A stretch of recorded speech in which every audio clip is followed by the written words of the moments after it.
Hey guys, this is OddOneGaming. This is going to be another Dragonheir SilentGods video.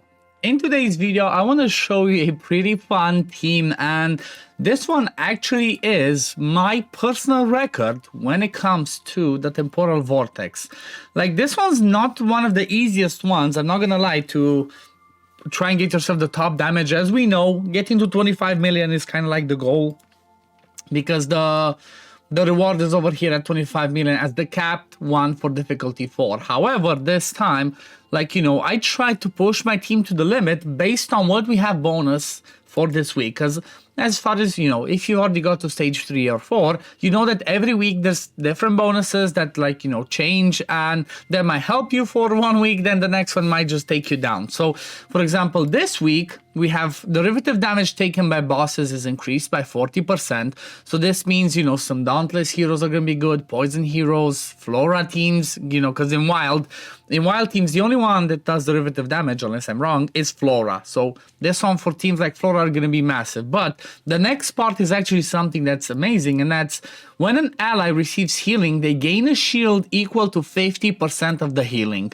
So honestly, the first thing that I thought in my head when I saw this one, I'm like, okay, Dauntless plus Garius. First thing, like, I didn't even think twice. And that's actually the team that I use. So let me play the team in the background so I show you exactly how it works. It's an 8-minute video, but I might skip through it. And basically what I'm using in this team is I'm using Garius as my tank, the one that takes the single target hit. It doesn't happen at this one. I'm going to show the presets and why, but everything's timed perfectly, tuned at the right times, with the right split seconds. Like, trust me, I tested this one for like 2 hours or even more, and I keep playing with timings, with skill haste, with this and that, and I got to this result. So basically, like I said, Garius is in there to take, as you can see now, the single target hit, but also when he does his healing, you're gonna see it right here. Just watch this, okay? Watch the shields. Boom.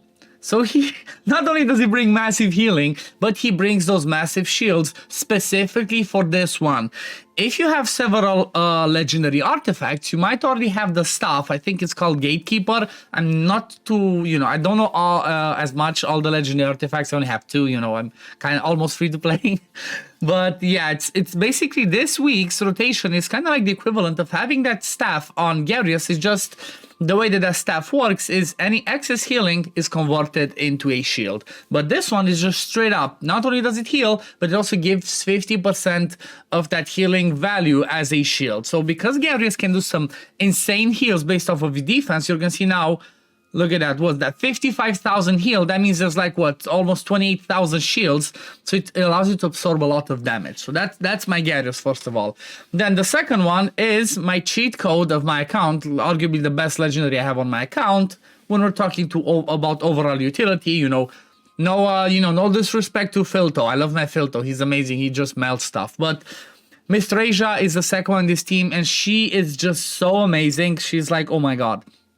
I really want to get at least another copy of her so I can use her differently in other teams.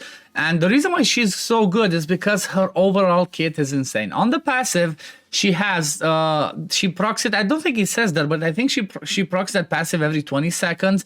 And basically every time somebody takes a fatal hit, it works on a single target, she puts immortality on them and makes them invisible if they are ranged. So basically that can save somebody from maybe the smack or some other, you know, some other hits in there. Then on her battle skill, she does a healing, and she places the recovery over time. So she brings a lot of healing. That healing scales off of her max HP and off of enlightenment. So obviously you can boost that, so she can do some massive healings as well. Not as big as Garius, because he's just a monster, but she does bring that extra healing. Then not only that, on her ultimate, she brings Revive on Death, debuff prohibition, and invisibility for ranged heroes. So she basically brings everything. Or if people are dead, instead of the revive on death, resurrection on death, as it's called. If there's people that are dead, she's gonna revive them. So she's obviously a monster for this team. Then the next ones that we have are gonna be the 3 DPS. As you can see over here at the top, I have Shelter, Evelios, and Nimbus. Well, Shelter and Evelios are basically the best, or like one of the best ones when it comes to Dauntless teams, because they have those kits that can be enabled by other dauntless heroes such as Nimbus that, you know, do a ton of attacks and then they can pump out a lot of damage. Nimbus Shelter basically does it on the ultimate. He lands that Blessing of Thunder for 15 seconds, and every time that lands, you know, everybody when they do some damage, Shelter does damage that's, I think, like 90%. So I have him in there for that damage. And then Ivelios is the same principle. Ivelios has on the passive that every time a Dauntless hero hits, there's a 30% chance that he does a follow-up attack that deals some extra damage, derivative damage, and, you know, you can see the numbers on the right. There's just some crazy numbers in there. And then Nimbus, honestly, Nimbus is in the team just to enable everybody else, okay? He does so many hits when he does his ultimate, because not only does he throw those rockets, but he also does that basic attack, and he has a million hits. You're not going to see him have a ton of damage in there, because what he does is he enables the other two to do a lot of damage. That's why, you know, if you see him not doing impressive damage, don't judge him. His job is not that. Plus, he's also the one that has the Witch's Remains in this team for me. So, you know, it's... you can see that he lands the defense penalty, and look at those damage numbers. So when he does that, all the white numbers that you see in there are basically all the damages from Shelter and Ivelios' passive, respectively, ultimate. So this team, look at this, it's already 27 million, and we're just like, what, 4 minutes in? So I'm already past the what's it called, the 25 million point. But check this out. This is something about rotation. As you can see, after the boss did the first hit over there, my Garrus does the healing. Then after the boss does another hit and takes out our HP, Mithrasia procs our battle skill. So it's so much, like I said, it's so much testing to get to this time, but it's totally worth it. So watch this again. Mithrasia does another heal. The boss hits right now, 1, and then boom. See, we do take a little bit of damage, which makes it better, because if we have the shield before, basically the boss will remove the shield and then we're not covered for the second one, so we might die. But the heals are alternating so well with the shields that it perfectly fell into place. That's why I said it requires lots of testing. It might not be as easy to replicate unless you have the exact stats, the exact skill haste and whatnot. But the result of this one, let me just fast forward. We're gonna get to the point where, like, you know, people are gonna start dying. The Mithrasia passive is gonna start proccing. Like you're gonna see, let's see, 1, 2. Okay, so we already got past the point where the passive procced. There we go. She keeps reviving. We go again. And, you know, it keeps going. Basically, because of her ultimate, not only does she bring, like, the debuff immunity, like I said, for the defense penalty, but her ultimate kind of gives us another, like, 2, 3, 4 million damage by reviving and letting us just go again. Okay, so that's what makes it amazing. So as you can see that immortality in the back, that's her passive as well that can save us. And the thing is, as soon as Garrus goes down, I think the second time that's it. Because the first time, he still survives, okay? He does manage to get that healing again to keep us going. But after that, the second time, we cannot fall back into place, because the way the resurrection on death works, or revive, is they come back with only 75% of their ultimate recharge. So that means they're gonna slowly fall out of sync, and the team's not gonna work, you know, it's not gonna work as well. So that's why it fails. But still, I'm really happy with this. Look at this, guys. This is my personal record. Like I said, 41.3 million damage. That's just insane. And as you're gonna see, funny enough, Shelter did more damage than Ivelios, but 43 million from Shelter, 43% from Shelter, 36.8 Ivelios, 15.8 from Nimbus. And then obviously the other one's just a little bit of damage. But now let's have a look at the builds for those people, so you can, or actually let's look at the presets first. So when it comes to skill timings, the way that I set it up is I made Ivelios and Shelter both go first to do their ultimate, because they are in Platinum Knight, and after they do the ultimate, they have 30% more damage, which means every time their passive or ultimate procs, it's going to be more damage. So they go first, and then Nimbus goes, as you can see, 12 seconds for initial, then 13, and then everybody does it after 20 seconds, so they all do their stuff at the right time. Then when it comes to Garrus, he does it at 15 seconds initially, then every 20 seconds. So he does his healing exactly at the point where I showed you. If you make this 14.5, he's going to do it before the AoE that lands the defense penalty. That means he's not going to have anything to heal, and your team's going to die faster. If you do soak up a little bit, in this team specifically, of that damage, and he heals in between, it's going to work better. That's why he's at 15 and then 20.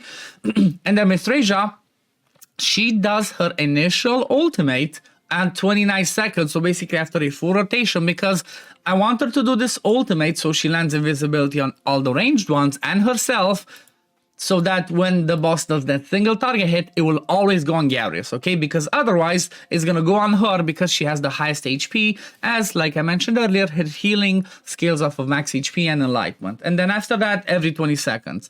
20 seconds is basically the full rotation of the Temporal Vortex boss, so that's why that one's important if you're trying to time things at the right moment.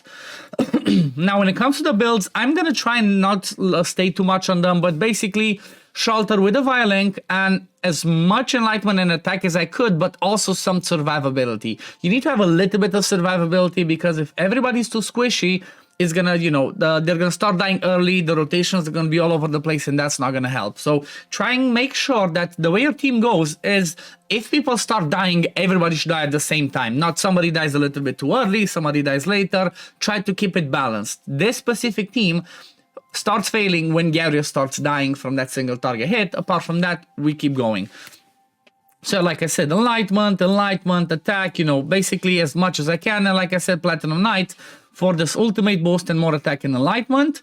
Then Ivelios, kind of the same principle. The fun thing that I realized from the testing is the fact that Ivelios does more damage with the Harpy's Nail instead of the Violink, because this one boosts his passive damage, and that's what his damage comes from mostly. This passive that basically does 80-90% derivative damage. Every time somebody does a hit, there's a 20% chance, but it's 40% chance if they're dauntless. So this is where all of his damage comes from. It's not from his ultimate or his battle skill. It's all about his passive. So for the same reason, because it's derivative damage, he's all about enlightenment, attack, and all that crazy stuff. You can see his stats, and again, a little bit of defense in there to try and keep him alive. So now basically just straight up on 0. Then the next one is going to be Nimbus, another DPS. He's the one that has the Witch's Remains, because we're gonna need a defense penalty, obviously, to do more damage.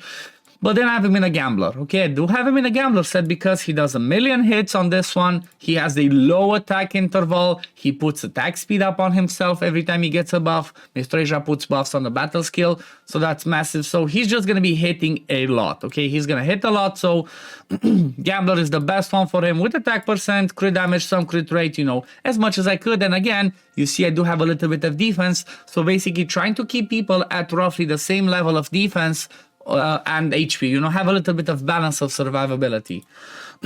Then when it comes to Garius, I have him in the Mask of the Lark because not only does this one give him defense percent a lot, 45%, that's gonna boost his ultimate heal, but it also gives him less damage taken from all the buffs that we have.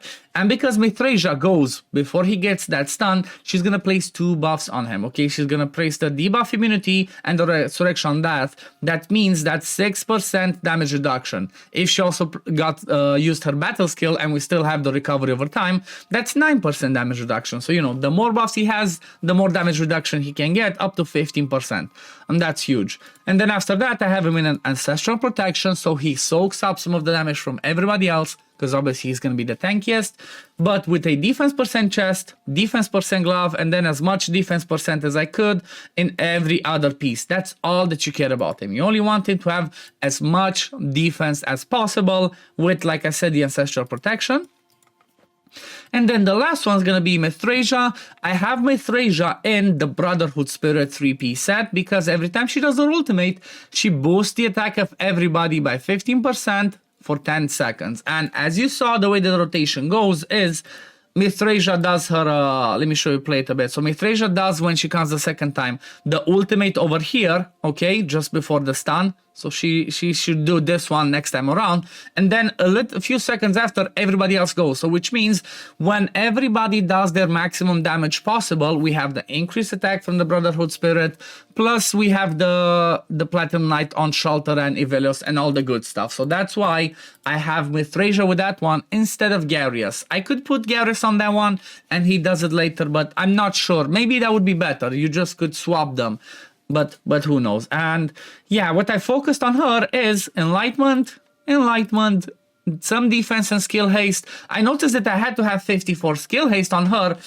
so that the battle skills land the exact same time. Or actually 154, because she also has the hourglass that gives her an extra 100 skill haste. And because I have this exact number of skill haste, the battle skill heals, as you saw, that also lands some shields, landed at the right times, which allowed my team to push it to the next level. So, you know, it's a bit quirky. She needs to be like a little bit at this, but you know, if you don't have her, just try and bring somebody like a Catherine and try and just land a debuff prohibition before the boss does the AoE defense down. It should be fine. As long as your Catherine's not going to have a lot more HP than your Gyarius, you should be fine. You want Gyarius to take the stun because he's going to be the tankiest because of a ton of defense, okay?